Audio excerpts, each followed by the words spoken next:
kita akan jelas mengenai apa sih ODP, PDP, OTG, dan pasien positif. Nah, ODP itu adalah orang dalam pengawasan. Orang dalam pengawasan itu adalah, dengarkan baik-baik, adalah semua orang yang punya riwayat kontak dari tempat daerah yang terinfeksi corona, red zone, atau orang yang sudah kontak atau pernah berbicara dengan orang yang punya riwayat positif corona. So, ODP ini pernah riwayat, misal Daniel sakit corona, positif, amit-amit Jadil. Dia kan syuting sama aku. Dia positif, berarti aku otomatis ODP. Tapi aku gak ada gejala. Otomatis kalau aku ODP, solusinya cuma dua. Kalau kalian parno, kalian cek rapid. Ya, tapi kalau kalian nggak parno, ya kalian karantina diri sendiri 14 hari. Loh, kenapa masih 14 hari? Karena masa inkubasi virus di dalam tubuh manusia sampai muncul pertahanan tubuh imunitas itu 14 hari. Jadi misal saya kontak sama Daniel positif hari H. Berarti saya untuk cari aman yang 14 hari di rumah aja. Tujuannya apa? Bukan karena saya mati, enggak, tapi supaya saya tidak menularkan ke orang lain, jaga-jaga kalau saya kena. Tapi kalau kalian parno, ya kalian ke rumah sakit. Tapi kan itu akan membuat tugas tenaga medis jadi menumpuk.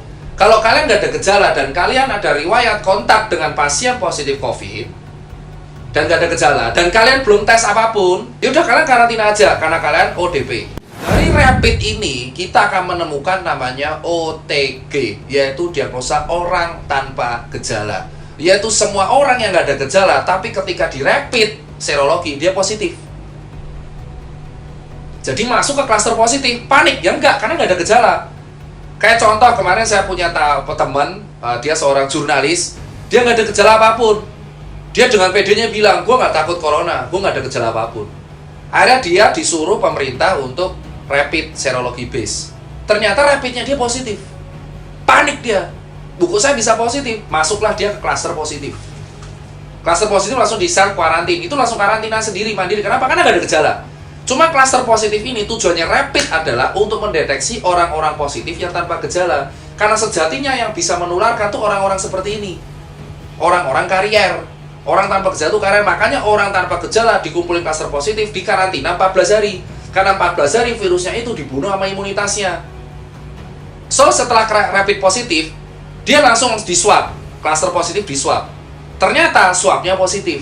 Berarti diagnosa dia tegak positif corona tanpa gejala, dinamakan OTG, orang tanpa gejala, yaitu yang mengalami positif COVID tanpa gejala. So, dia karena nggak ada gejala, di self quarantine selama 14 hari. Di hari ke-14, dia harus swab test lagi. Kalau orang sudah terdiagnosa positif COVID, dia harus dinyatakan negatif 2 kali dalam waktu 2 kali swab test, baru dia bisa pulang ke rumah. Jadi di hari ke-14, dia harus cek lagi swab test, negatif atau tidak.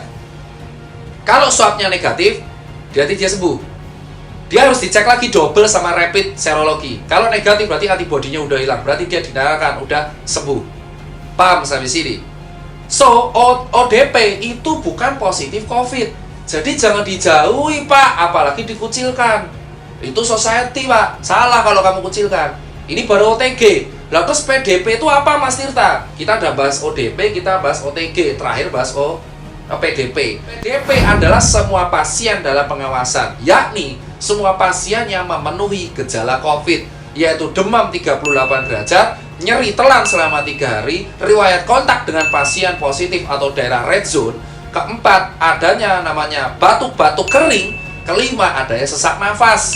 Jika 5 ini gejala memenuhi, maka disebutnya adalah pasien dalam pengawasan, yaitu PDP. Tetapi dia belum dicek secara swab dan belum positif. Pasien PDP ini bisa menjadi ODP asal gejalanya hilang dan ceknya rapid selama 7 hari berturut-turut, selama dalam rentan 7-10 hari itu negatif atau swabnya negatif. PDP inilah yang dinamakan triase kuning. Itu yang ditampung di Wisma Atlet. Dan PDP inilah yang membengkak di masyarakat. Kenapa? Karena selama menunggu swab test, karena saya udah bilang, swab test di Balitbangkes itu lama prosesnya. Kenapa lama? Ya karena emang, ya kau kira aja, Pak, dalam pakai mikroskop ngeliatin orang gen itu kecil-kecil, Pak. lama. Otomatis PDP ini menumpuk. Kenapa? Karena mereka ruangannya terbatas, sementara harus diisolasi. Satu pasien PDP harus dirawat sama 3 orang, satu cleaning service, satu perawat atau dokter. Tiap shift harus pakai ADP, APD.